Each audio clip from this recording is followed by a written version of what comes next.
and this is a follow-on from the high lunge twist, but I want to show you how to do a chair pose with a twist and then go from a chair pose twist into a high lunge twist.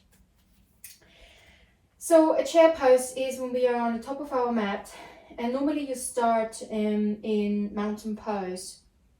Now I like to get my big toes together to touch, and then I like to have my feet and my legs close together. But I know some people like to have them hip width distance apart and put a block between so that they can squeeze it.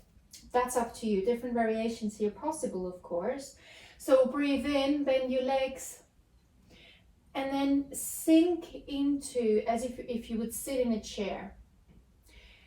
And then be a little bit mindful here. So first of all, make sure that you're pressing through all four corners of the feet and that your knees are into each other, pressing into each other.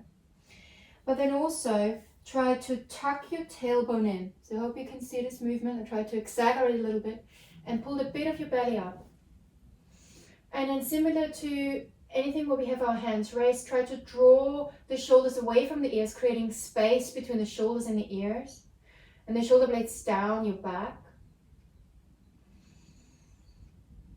And then breathe out, take your hands to your heart. Maybe take another breath in here.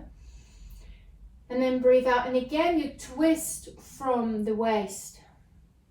So for some this might be more of a movement than for others. And then you bring your right elbow down to your left knee. And then what's happened here, what I would like to do is to check in with your knee. What the right knee, the right hip wants to do, it wants to come forward. So what you can do is bring your right hip back. You can take your thumb and push it back as well a little bit. Again, you can open up your arms if this is comfortable.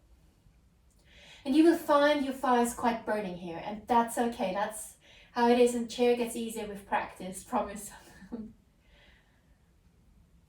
And then what we quite like to do is to go into a high lunge twist from here. So we press and put our weight into our left foot, come onto the toes of our right foot, and then we lift that right foot up and we step it back into our high lunge or low lunge, wherever you are. And then from here, we quite often open up into warrior two. And then the usual, draw back, cartwheel your hands down, and you can flow high plank to low plank, upward facing dog to downward facing dog.